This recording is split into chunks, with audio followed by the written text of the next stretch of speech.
복 있는 가정의 비결이라는 주제로 말씀을 나누겠습니다. 시편 127편 1절에서 5절입니다. 여호와께서 집을 세우지 아니하시면 세우는 자의 수고가 헛되며 여호와께서 성을 지키지 아니하시면 파수꾼의 깨어있음이 헛되도다. 너희가 일찍 일어나고 늦게 누우며 수고의 떡을 먹으며 헛되도다. 그러므로 여호와께서 그의 사랑하시는 자에게 잠을 주시는도다. 보라, 자식들은 여호와의 기업이요 태의 열매는 그의 상급이로다. 젊은 자의 자식은 장사의 수중의 화살 같으니 이것이 그의 화살통에 가득한 자는 복되도다. 그들이 성문에서 그들의 원수와 담판할 때 수치를 당하지 아니하리로다. 복받는 가정의 비결이라는 주제로 말씀을 함께 나눠봅시다. 말 한마디로 천냥빛을 갚는다라는 말이 있습니다. 천냥빛은 약 6,880만원 정도의 빛입니다. 무슨 말입니까? 말이 중요하단 말입니다. 말에는 힘이 있습니다. 잠언 18장 21절입니다. 죽고 사는 것이 혀의 힘에 달렸나니 혀를 쓰기 좋아하는 자는 혀 열매를 먹으리라. 말은 죽고 사는 문제라고 말하고 있습니다. 누가복음 6장 45절입니다. 선한 사람은 마음에 쌓은 선에서 선을 내고 악한 자는 그 쌓은 악에서 악을 내나니 이는 마음에 가득한 것을 입으로 말함이니라. 말은 마음과 생각을 반영하고 있습니다. 그래서 늘 우리는 말을 주의해야 합니다. 에베소서 4장 29절입니다. 무릇 더러운 말은 너 입 밖에 내지도 말고 오직 덕을 세우는 데 소용되는 대로 선한 말을 하여 듣는 자들에게 은혜를 끼치게 하라. 우리 예수 믿는 사람들은 선한 말을 해야 하는 것입니다. 야고보 3장 8절에서 10절입니다. 특별히 말을 주의하라고 말하고 있습니다. 8절, 혀는 능히 길들일 사람이 없나니 쉬지 아니하는 악이요 죽이는 독이 가득한 것이라.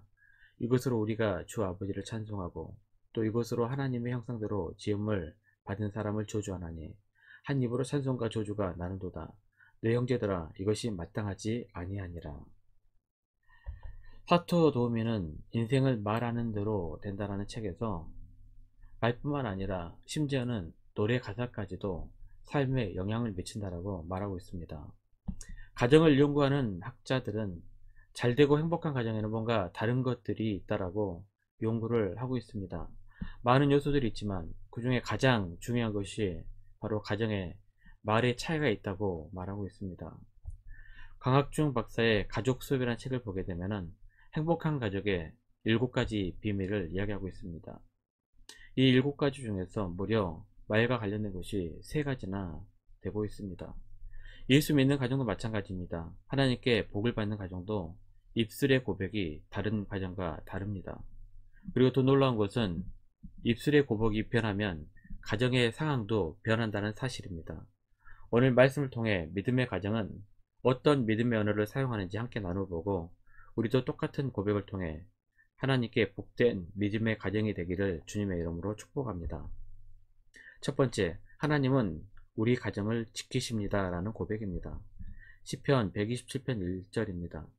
여호와께서 집을 세우지 아니하시면 세우는 자의 수고가 헛되며 여호와께서 성을 지키지 아니하시면 파수꾼의 깨어있음이 헛되도다. 하나님께서 우리 가정을 지키시면 우리는 늘 하나님과 가까이 하면 되는 것이죠. 우리는 하나님께서 우리의 가정을 지키신다는 믿음을 가지고 살면 되는 것입니다. 그리고 그런 믿음이 있다면 하나님과 가까이 하면 되는 것입니다. 시편 73편 28절입니다. 하나님께 가까이 함이 내게 복이라. 내가 주 여호와를 나의 피난처로 삼아 주의 모든 행적을 전파하리이다. 우리는 찬송가도 이런 찬송을 부릅니다. 내 주를 가까이 하게 함은 십자가 진 같은 고생이나 내 일생 소원은 늘 찬송하면서 주께 더 나가기 원합니다. 예수 믿는 사람들도 성실함과 노력이 반드시 필요합니다. 하지만 하나님의 은혜가 더할 때 이것이 더욱더 극대화되는 것입니다. 여러분의 노력으로 달려온 인생의 현재 상황이 좋을 수도 있고 좋지 않을 수도 있습니다. 하지만 여전히 하나님의 은혜를 구하시기 바랍니다. 어떤 상황 속에서도 하나님께 가까이 나아감이 여러분의 가정의 복이라는 사실을 입으로 선포하고 고백할 수 있는 믿음의 가정이 되시기를 바랍니다. 두 번째, 하나님은 우리 가정에 쉼과 평안을 주십니다 라는 고백입니다. 2절입니다. 너희가 일찍이 일어나고 늦게 누우며 수고의 떡을 먹으며 헛되도다. 그러므로 여호와께서 그의 사랑하시는 자에게 잠을 주시는도다. 예배 시간에 자는 분들은 왜 자냐고 물으면 이 말씀 때문에 잔다고 하더라고요. 웃자고 하는 이야기입니다. 사랑하는 자에게 잠을 주신다는 말은 무슨 말입니까? 이 말씀을 이해하려면 언제 잠이 오지 않는지를 생각해 봐야 합니다. 뭐가 있을 때 잠이 오지 않습니까? 걱정, 근심, 염려가 있을 때 잠이 쉽게 오지 않습니다. 또 아플 때도 잠이 잘 오지 않습니다. 하나님을 신뢰하는 자에게 잠을 주신다는 말은 너는 혼자서 염려하고 사느냐, 나에게 맡기고 사느냐, 이 질문에 대한 답입니다. 사랑하는 성도 여러분, 믿음으로 맡기는 것이 바로 잠과 평안함입니다. 잠은 다른 단어로 염려와 걱정의 반대인 평안함입니다. 하나님께 믿음으로 맡기는 것을 의미합니다. 중요한 질문 하나 하겠습니다. 하나님에 맡길 때 기대에 부응하는 결과가 반드시 옵니까? 저는 그렇지 않다고 생각합니다. 그렇지 않을 때도 굉장히 많이 있다고 생각합니다. 자, 그렇다면 주께 맡겼는데 해결이 되지 않았습니다. 이것을 어떻게 풀어야 할까요? 맡긴다는 것은 괴로움까지도 하나님께 맡기는 것입니다. 쉼은 부요함을 통해서 오는 것이 아니라 하나님의 품 안에 있을 때 오는 것입니다. 찬송 370장입니다. 주 안에 있는 나에게 딴 근심 있으랴. 십자가 밑에 나아가 내 짐을 풀었네. 주님을 찬송하면서 할렐루야 할렐루야. 내 앞길 몰고 매도 나 주님만 따라가리. 이 찬송가를 찾아보면은 이 찬송가의 작사자가 희 여사가 나옵니다. 희 여사는 독신이었고 불량 청소년에게 훈계를 했던 청소년 순도 사업가였습니다. 그러다가 청소년에게 훈계를 하다가 척추를 다쳐 병실에서 대소변을 받고 있었습니다. 짜증이 나 죽을 지경이었습니다. 어떻게 복수할까 생각을 하고 있을 정도라고 했습니다. 그런데 자신의 병실을 청소하던 흑인 여자가 입으로 찬송을 흥얼거리며 매우 즐거워 보였습니다. 그 당시 흑인이었고 청소부인 사람의 삶이 너무 가혹했을 텐데 어떻게 저렇게 흥얼거릴 수 있을까 물었습니다. 무엇이 그렇게 즐겁습니까?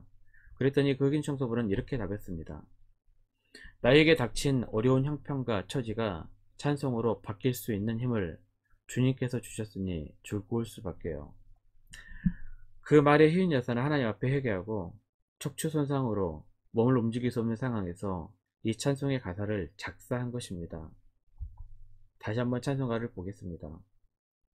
주 안에 있는 나에게 딴 근심 있으랴. 십자가 밑에 나아가 내 짐을 풀었네.